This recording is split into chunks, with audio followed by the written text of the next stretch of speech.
Audio Jungle.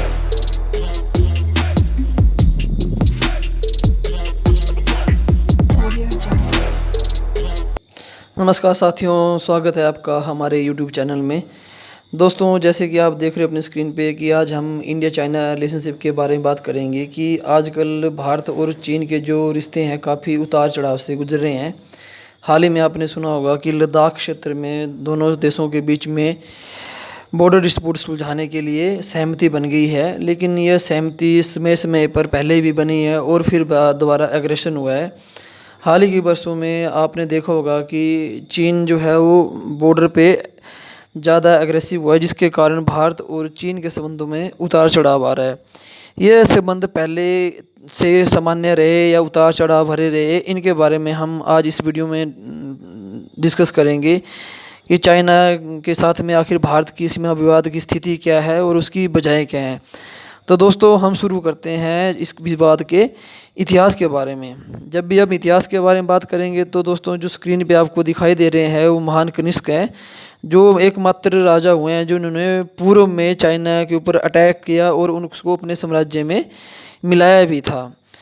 ये इतने महान थे कि इन्होंने सिल्क रूट के ऊपर कब्जा कर रखा था और उस वक्त चाइना समेत पूरे सिल्क रूट में इनकी तुति बोलती थी।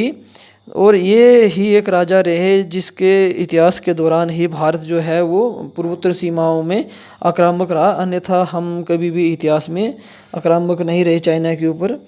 और चाइना का इतिहास अगर आप पढ़ते हैं तो उसमें भी कुषाण वंश के कनिष्क जी का जो है वो जिक्र आता है कहीं ना कहीं। परंतु आप पूरे इतिहास के दौरान देखेंगे तो इतिहास में कभी भी चीन और भारत जो है आपस में हज़ारों वर्षों में भी आपस में एक दूसरे से युद्ध नहीं लड़े हैं। ये सिर्फ ओनली सिल्क रूट पे कब्जे के लिए जी कुषाण वंश के द्वारा एक जो है अग्रेसन दिखाया गया था, और उस वक्त इतिहास की कुछ भौगोलिक परिस्थितियाँ अलग थी। तो दोस्तों, अभी प्रेजेंट सिनारी में जो आपने पिक्चर में देखे वो महान व्यक्ति जवाहरलाल नेहरू जी थे, जो चाइना डिस्प्यूट के लिए जाने जाते हैं, जिनकी वजह से चाइना डिस्प्यूट बढ़ा। दोस्तों, इतिहास में ना तो चीन हमारा पड़ोसी रहा है, ना ही हम चीन के कभी पड़ोसी रहे, तो युद्ध की स्थिति नहीं आई। लेकिन 1949 में चीन के एकीकरण के पश्चात स्थिति आई। तिब्बत के साथ में हमारी सीमाएं साझा होती थी और तिब्बत जो है वो काफ़ी समय से एक आज़ाद देश रहा है। परंतु जब चाइना ने 1949 में तिब्बत में कब्जा कर लिया तो हमारा बॉर्डर न केवल चाइना के साथ हो गया बल्कि इसमें विवाद भी शुरू हो गया। भारत ही एकमात्र वो पहला देश था जो कि एक डेमोक्रेसी होते हुए भी कम्युनिस्ट चाइना को जिसने रिकॉग्नाइज किया और उसके साथ में हिंदी चीनी भाई भाई जैसे रिलेशनशिप भी बनाए। परंतु ये रिश्ते काफ़ी जल्दी टूट गए और बाद में इन्होंने डिस्प्यूट का एक स्थान ले लिया। तो आप देख रहे हो कि भारत और चीन में डिस्प्यूटेड एरिया कौन कौन से हैं। दोस्तों, ये उत्तर में कश्मीर से शुरू होकर पूर्वोत्तर में अपने अरुणाचल बॉर्डर तक फैले हुए हैं। इसको लेकर पहले भी एक बार हमारा युद्ध चाइना के साथ हो चुका है। चाइना ने पाकिस्तान के साथ मिलकर अक्साई चीन और कुछ एक काराकोरम पास पे भी जो है अपना कब्जा जता लिया है, और भारत के साथ में समय समय पर यहाँ पे टकराव की स्थितियाँ बनती रहती है। हालांकि भारत ने उनको 1967 में काफ़ी मज़ा चखाया, जो चोला इंसिडेंट हुआ है, और जो नाथुला पास पे हमारे उनके साथ में बॉर्डर क्लैशेस हुए हैं। परंतु चाइना फिर भी नहीं माना और भारत के साथ में आज या कल कभी न कभी इसके साथ में युद्ध की स्थिति उतर जाती है।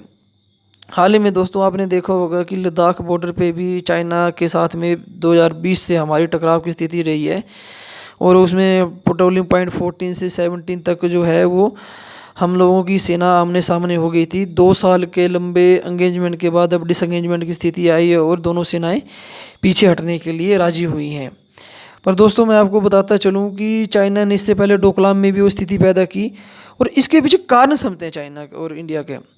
दोस्तों, आप देख रहे होंगे कि चाइना और इंडिया का जो इकोनॉमिक्स राइज है वो लगभग साथ साथ हुआ है। आपके स्क्रीन पे दिखाई दे रहा है कि चाइना की जीडीपी 1978 से 2017 तक किस तरह से बढ़ी है। चाइना जो एक 1978 में एक गरीब देश हुआ करता था, 2017 में आते आते 30 साल में वो एक अमीर देश हुआ।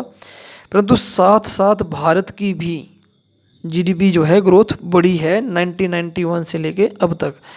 वही आप भारत का पिछले 30 सालों का देख रहे हो कि भारत की जो इकोनॉमी है वो एक गरीब देश से अभी इंडिया 5th लार्जेस्ट इकोनॉमी में पहुंच चुका है, और चाइना अभी वर्ल्ड की 2nd लार्जेस्ट इकोनॉमी है, और 2030 तक ये माना जा रहा है कि चाइना 1 नंबर की इकोनॉमी हो जाएगी वर्ल्ड में, और इंडिया 3रे नंबर पे हो जाएगा। तो ये दोनों ही इकोनॉमिक राइजिंग पावर है, और इन दोनों का आपस में टकराव जो है वो स्वाभाविक भी हो चला है, और इस टकराव के एरिए जो है चाइना और इंडिया के काफ़ी ज़्यादा हैं।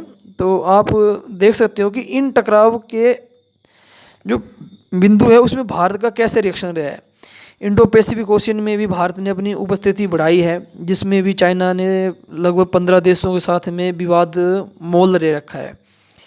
यह विवाद सिर्फ ओनली भारत के साथ नहीं है, इसके अलावा जो है चाइना का जो है साउथ चाइना सी में हर एक जो देश है उसके साथ में अपना जो है विवाद चला हुआ है, और एक जो ओपन सी है उसके सिद्धांत को नहीं मानता है।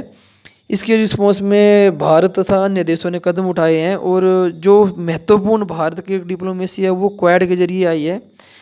भारत, जापान और यूएसए, ऑस्ट्रेलिया के साथ मिलकर जो है इंडो पैसिफिक ओशियन में जो है इंडिपेंडेंट नेविगेशन को प्रोत्साहन देता है, जिससे कि चाइना काफ़ी ज़्यादा खफा है और उसे एशियन नाटो की संज्ञा भी देता है।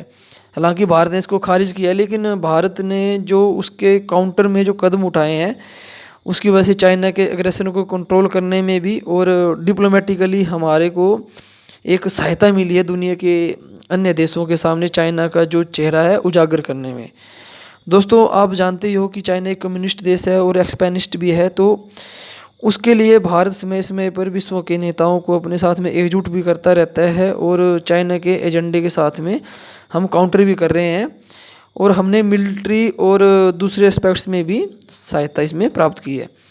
जय हिंद दोस्तों, thank you for watching, keep sharing.